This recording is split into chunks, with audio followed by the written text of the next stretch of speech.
Hi everyone, it's Eva here with another Sims 4 speed build, and for today's video I am building an industrial style mansion because I really enjoyed doing my industrial penthouse a while back and I was really craving the industrial style, so I thought I'd combine it with another one of my favourite things to build, and that's mansions.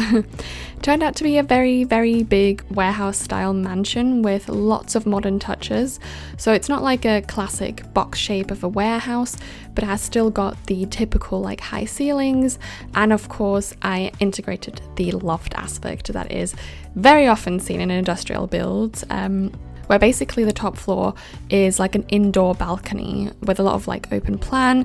You'll see all of that when we get to the furnishing, and obviously you'll see it in the tour at the end. But before we get into that, if you are like me, a very passionate builder, and have updated your game, you'll know that the new Sims 4 update brought completely freely movable windows. Finally! In one of the recent updates a couple months ago, they changed the movement of the windows where you could place windows and doors freely while holding Alt, but you still couldn't put more than one window on one tile. But now we can, which is so exciting to me. I am baffled that it took the Sims team 6 years to add this to the game.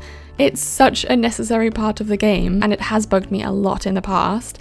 And as you'll see, I'll be exploring that new possibility quite a lot for this house. For example, the long window fronts with the industrial looking windows from Moschino Stuff Pack consist of 4 different windows instead of the usual 2. Let me know in the comments if you are as excited as me about this update. I personally really think this is a game changer for building, and it just opens so many possibilities for creativity. Also, before I forget, I don't know if you've noticed anything about my voice, but basically I got a new microphone. Yay! It was my birthday on Tuesday the 8th, so now I've finally got a proper microphone so I can record better voiceovers for you guys. I'd actually love to show you what it all looks like set up because I just feel so professional now. I guess I'll show you that once I have a face cam, but I'm afraid that will have to wait a bit. Maybe if we hit like 1k subs? We'll see. Also, speaking of which, if you are enjoying this video and you want to see more speed builds like this one, please show your appreciation by giving this video a thumbs up and subscribing to my channel if you haven't already. I'd love to see all of you guys around more often. On the inside, I tried to create an industrial flair by using exposed brick walls and beams. I wish we could personalize the ceilings a lot more like we could in The Sims 3, I believe, because the perfectly white ceilings just ruin the authentic look I was trying to go for. I would have liked more beams and that like steel floor decoration from Eco Lifestyle. I would have loved to add that in like so many more ways. I've changed up the color scheme for this build in comparison to my industrial loft, which was very much like black and white because I wanted to keep the brick walls in focus. But for this one, I thought I could try and enhance the color by adding brown and grey a lot more, which I think complements the brick very nicely. And in the living room, I again built a custom fireplace using windows and floor lamps from Get Famous. I have to say a couple things about that first, because that is not my own creation. I did not come up with this. I saw Marmalade, I think is how you pronounce it, do this in one of her tutorials. She does incredibly mind-blowing builds and has such creative ideas. Definitely go check her out.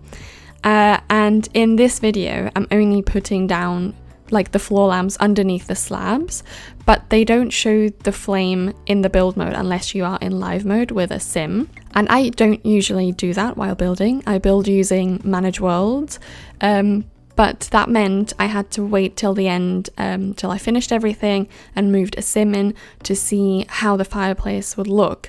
And I realized I had to lower the lamps a lot, which is why I added a basement underneath off camera and then raise the lamp to the right height. I just thought I'd mention this in case any of you guys want to try and use that same technique. I by no means did this perfectly, and if you need a proper explanation, definitely go to Marmalade's video of this. I will put that in the description.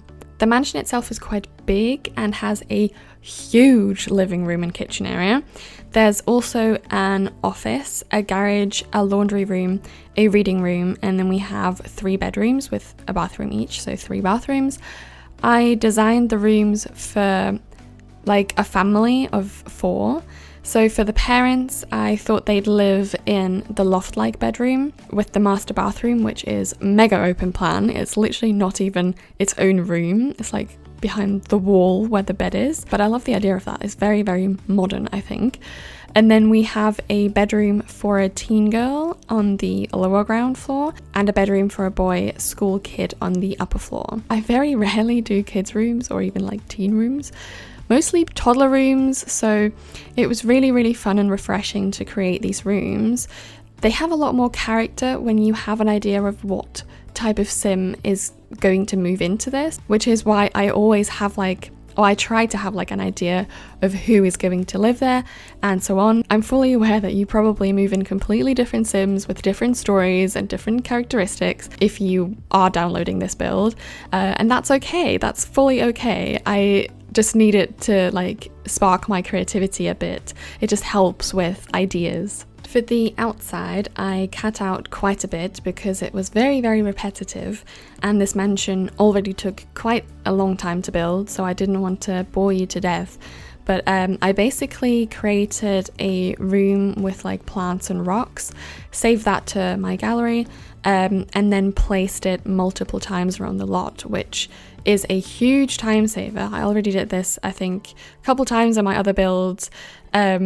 I can completely recommend you doing that if you like want to do landscaping rather quickly. Let me know in the comments if you'd like to see a tutorial on how to decorate terrain and to make it like a natural hill or whatever. And yeah, I can show you some tricks that I use in all my speed builds, so you probably know them or you've seen them somewhere else already. But I have a couple of tricks that make putting things like on raised terrain a lot easier. I don't know, maybe you know all these tricks already and you don't really care, but I'm definitely curious to hear your thoughts. Anyway, I'm afraid the speed build is coming to an end now, but the tour of the entire building is coming up, so I hope you enjoy and I can't wait to see you in the next video. Bye!